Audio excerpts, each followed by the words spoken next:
On tonight's edition of The Overtime, high school football wraps up its regular season with some big passing numbers. The NAU Women's Soccer is on the hunt for a Big Sky Conference title. And NAU Football is coming off of a huge win. Will they be able to continue their success against Weber State?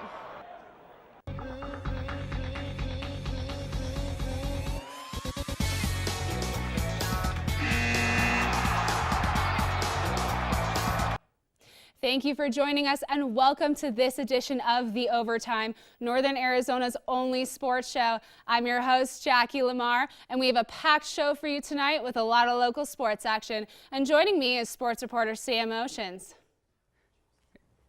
It's nice to be here, Jackie. Shall we get things started? Yeah, absolutely. Let's get right down to our first topic for the night.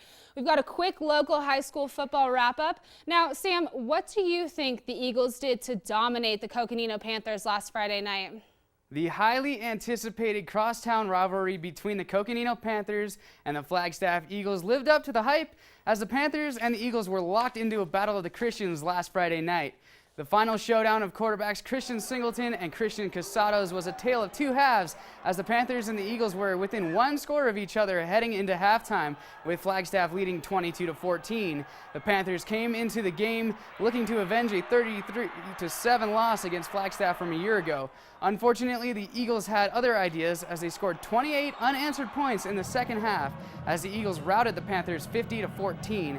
Flagstaff finished the season in fourth place behind Bradshaw Mountain, Mingus Union, and Prescott. And Coconino breathes a sigh of relief and looks to improve next season after senior quarterback Christian Casados spent majority of his final game on his back after his offensive line disappeared in the second half. Both teams head into the offseason with more questions than answers as both teams are losing key offensive weapons and their defenses are looking for some serious technical support. That's right. I would have to agree with you, Sam. Without a doubt, the Eagles came out ready to play and wanting to end this season on a high note. Christian Singleton, as you said, was a player we have been watching all year, and he did not disappoint, throwing for 223 passing yards, 3 touchdowns in this game. His successful performance and leadership led this team all season long on the field. As we've seen, the Eagles have managed to contain Coconino's offense despite a big game from Coconino's MVP senior, David Quick, who scored a 67-yard touchdown in the first half and finished with 16 carries for 177 yards on the day. Now, the Eagles will end the season with a 5-5 record, and the Coconino Panthers will finish 2-8.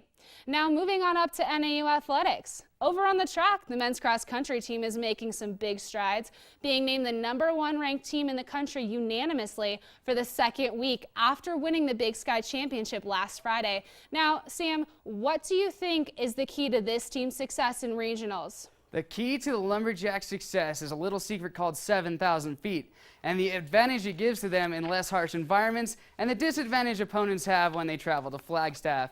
In all honesty, though, this team has proven that they deserve that #1 ranking, as they have had at least one finisher in the top 5 in all their meets this season, including first-place finishes from Matt Baxter and Futsum Zeneselasi. Last week, this team earned a perfect score at the Big Sky Championships. NAU is the only team to ever earn a perfect score at the conference championships, as the only other time it was done was 1988 when the Lumberjacks did it for the first time. At the Big Sky Conference Championships, NAU had a total of 7 finishers in the top 10, including sweeping the first 6 finishing positions. Heading into the NCAA Regionals, the runners to watch are Matt Baxter and Futsum Zeneselasi, as they have clinched the top 2 positions in the last 2 tournaments, and Baxter hasn't finished worse than second this season. Overall, NAU men's cross country has finished first in 5 of their 6 meets so far this season. Absolutely, Sam. And the fact that the men accounted for the first 6 athletes to cross that finish line, I mean, man, that's something that has never been done before in the history of this conference. So hopefully that kind of performance will give the team the momentum that they need to carry them through to the NCAA Mountain Regional Championship this weekend. Now, the men will race a 10K championship race against rival Colorado, who sits just behind them at #2 in the nation. Now, a big win for them here could mean another championship trophy down the road. Now, over on the soccer field, the NAU women's team won their first Big Sky Conference tournament game, so congratulations to them, against Northern Colorado, 2-1. Now, it's been a great season for this veteran team. Sam, what are some highlights that you think has helped the team get to this point where they are? For starters, junior striker Adrian Nixt has been the driving force for the Jacks as she has 9 goals on the season, and she was the catalyst for NAU in their first round victory over the defending Big Sky Conference champion Northern Colorado Bears on Tuesday morning. Anna Goebel threaded the needle on a pass from Shelbie O'Connor to beat the defending champs. NAU outshot Northern Colorado 7-5 in the first half, including the Adrian Nixt goal a minute and a half into the game. The Jacks outshot the Bears 11-10 in the game, and Meghan Dickman, the goaltender for the Jacks, blocked 3 shots and hasn't allowed more than 2 goals in her last 10 games. NAU has won 5 of those 10 and has 3 ties and 2 losses after starting the season with 4 wins, 5 losses, and only 1 tie.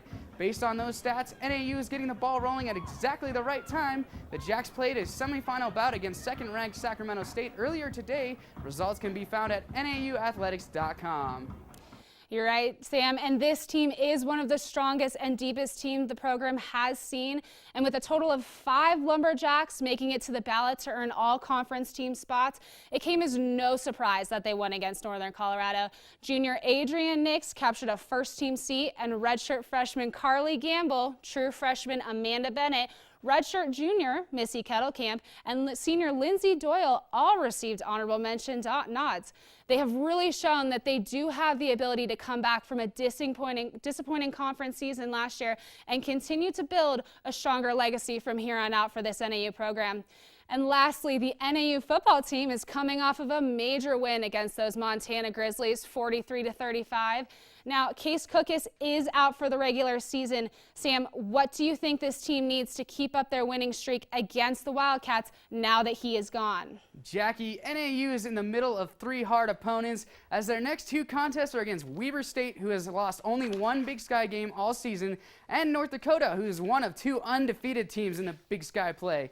NAU is coming off a monumentally huge win against the Montana Grizzlies, which puts the Jacks into a tie for 4th place in the Big Sky.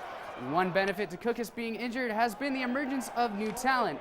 Delshawn McClellan and Joe Logan have become huge weapons on the offense. Logan is averaging 95 yards a game on the ground, and McClellan has become a favorite target for backup quarterback Blake Kemp. Kemp has done a magnificent job filling in for the injured Cookus, as he is averaging over 185 yards passing a game, and the Jacks have won 3 out of 4 since he became the starter.